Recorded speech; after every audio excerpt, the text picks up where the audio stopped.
Welcome to the bold analysis.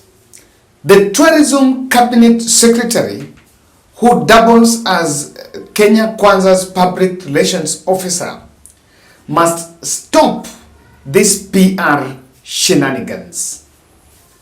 I want you to remember that some 2 weeks ago, while Alfred Mutua was addressing I think some conference, he complained that Kenya revenue authorities were harassing visitors coming in the country. And this is what he said in that video. When our tourists come, amebeba kamera mbili, amebeba viatu, anataka kuja shopping, anataka kuja kwa wengine, akifika pale KRA, anaambiwa afungue mfuko yake, ando yake inashikwa na kalamu inachoka kando hivi namna hii, wanatafuta sijui kamera mbili kwa hapo, sijui kiatu mbili, perfume umeletea nani hapa. We harass our visitors when they come to this country at the airport. And then we wonder why they don't come back. You go to Rwanda, they don't harass you. Kwani Rwanda doesn't collect taxes. You go to South Africa, they don't harass you. Kwani South Africa doesn't collect taxes. You go to Dubai, they don't harass you. Why are they harassing our visitors here? You know, mama anatoa chupi yake inawekwa kando na watu wa KRA hapo kando adharani. They'll never come back to Kenya. And we wonder, why did we come to number 4? Why are people not coming to Kenya? So you have to present the right optics. People have to get that warm feeling. You go to Singapore today, nobody harasses you. You go to the Seychelles, you go to Maldives, nobody opens your bag. You're a tourist. You know what I mean? So those are some of the things that we need to correct, and now you have the right leader to correct it for you. Yeah.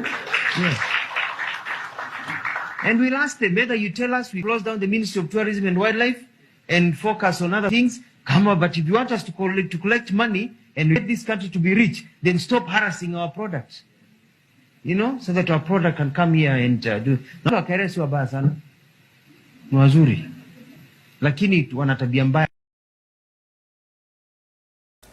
And I remember analyzing that video here, him coming out boldly to explain that those visitors and tourists coming in the country are actually getting harassed.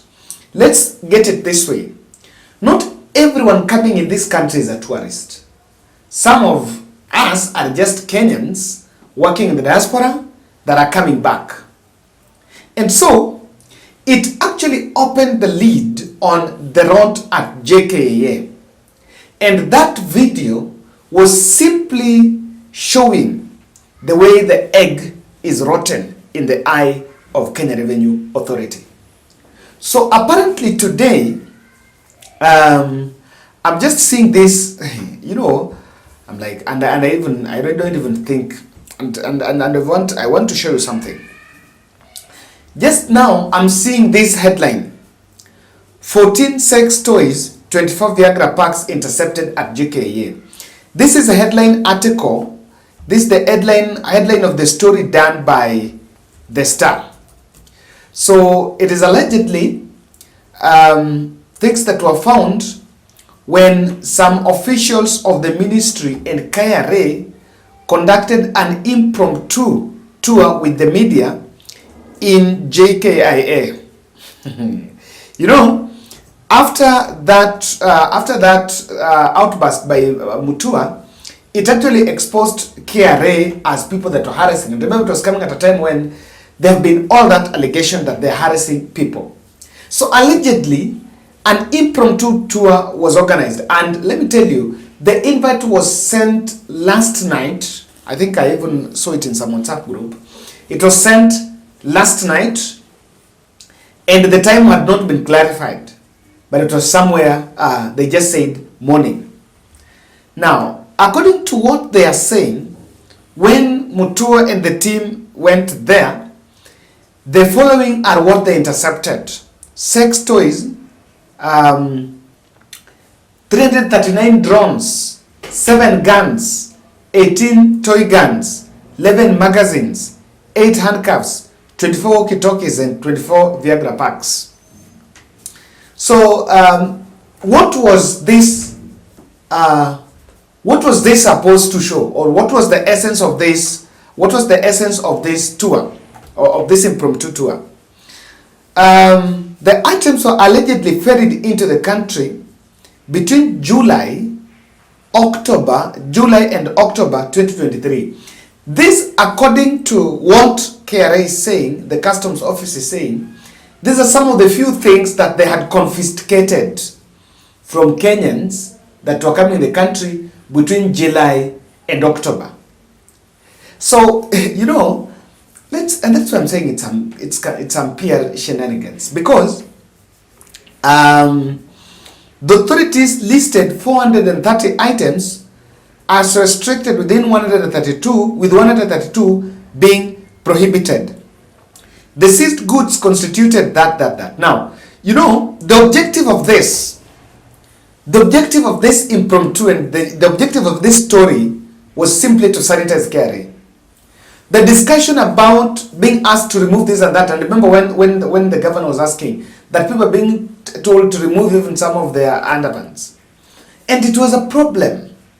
So someone tell us, between July and October, do you want to tell us that these are the only things that people have been coming in the country, all those things that have been confiscated, those are the only things that have been confiscated? Let's think about it. I think Walisha Kenya. The discussion was about, it is not wrong to stop something illegal coming in the country. I'm not shocked that a gun was, it's because that's what the custom is. The discussion has been on the 75,000, that everything you are carrying above 75,000, even if it is wrapped as a personal item, must be subjected to the customs tariff. So what this story was supposed to show, it is just Mutua just sat down with KRA and decided to play some PR gimmick on Kenyans. There is nothing wrong with customs officials intercepting things that they believe are illegal or that require some certification for them to get entry in the country. That's not a problem, because that is why it's there. That's why we have the gatekeeping. But the reason why we went to show Kenyans those ones, and everything was choreographed and scripted, is just to show that KRA is not harassing our tourists. In fact, they are stopping smuggling of dangerous items or some dangerous goods in the country. It is very true that customs are stopping that. They are gatekeepers. But it's also very true that they are harassing. That's what was said. And someone confirmed to me, do you want to tell me that of all those things that have been confiscated by the KRA, by the Customs Office, is it just the Viagras and the guns? You know. So like even today someone saying, you know what, it's very difficult, even the checkpoints, when you're coming in this country from the other country. I think the last time I was coming here was from Uganda, from Tanzania. That was back in 2019. Ndio nilipanda gari ya kwanza kutoka Tanzania kuja Kenya. So it's not that easy. And Mutua was simply pressed to the corner. Hapa, because you might want to ask, he's a tourism CS. What does he have to do with the raid? Why is he the one that was picked? If government wanted to conduct raid to confirm what KRA is doing, it would have been done by the Ministry of Interior, or even Moses Kuria, the public delivery unit, or even head of public service. Why did it have to be Mutua? Because Mutua had bashed KRA. KRA wanted Mutua to sanitize them, surely. I'm telling you. Now this tells you something, that in this country, we are simply treading very dangerous routes. And the outburst, or rather state officials that have been confronting William Ruto administration, are actually going through a lot. That's one interpretation. That those are confronting the status quo, that can come out and say, enough is enough, this is wrong. Behind the scene, they have some insecurities behind the scene. Because of this one, it was a scheme to defend KRA.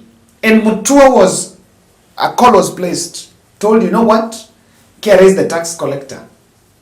And maybe KRA called the president, told the president, look here, your minister is saying us we are harassing tourists. So what do? He must sanitize that. I want you to take you there.